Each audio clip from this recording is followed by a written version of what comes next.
Okay,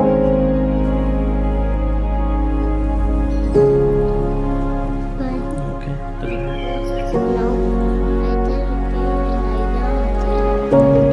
Yeah.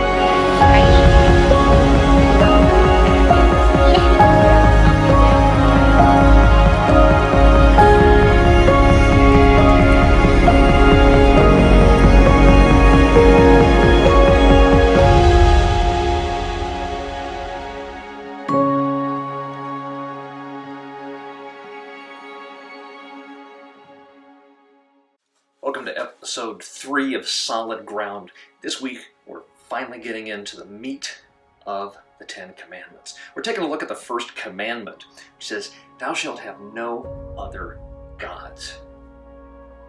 Now, in the midst of this, you can go in all sorts of different ways, and if you look in the Catechism, there's a lot of different directions that you can go in unpacking what it means that we should have no other gods. You can explore the question about, how do we know there is a God? How do we know that there's only one? How do we know which God is the true God? And those are all great questions. But for our time here, I want us to focus on a relational question as it relates to God beginning these commandments with this request that we treat nothing and no one else the way we treat God. Notice how I've reframed that? See, I really think that the primary focus that we have going here is a request on God's part. See, He's giving these commandments historically at a time when He has gathered together the descendants of Abraham. They have left Egypt.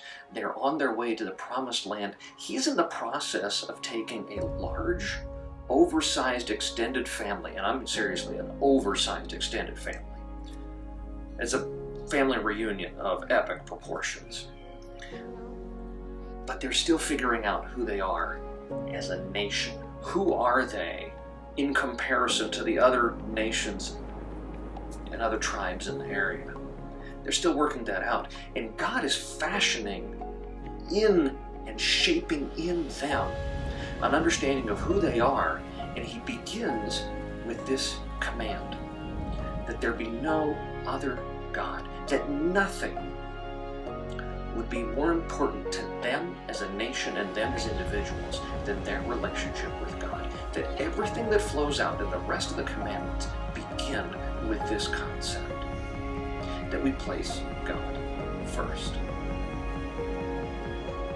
In our lives, whether it's in our family, in our work, in whatever, as a father, as a husband, I make a priority for my kids, for my wife. But if I do it right, and if I do it well, I make a priority for them after I've made a priority for my God. Does that denigrate who they are? Not in the slightest.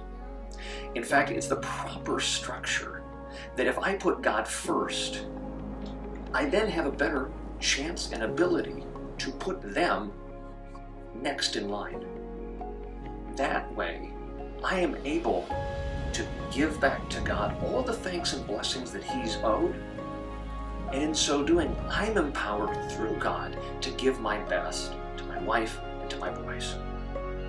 What a fantastic blessing that is. That's a solid ground. That relationship with God is a solid ground upon which to work out faith within the context of family. God bless.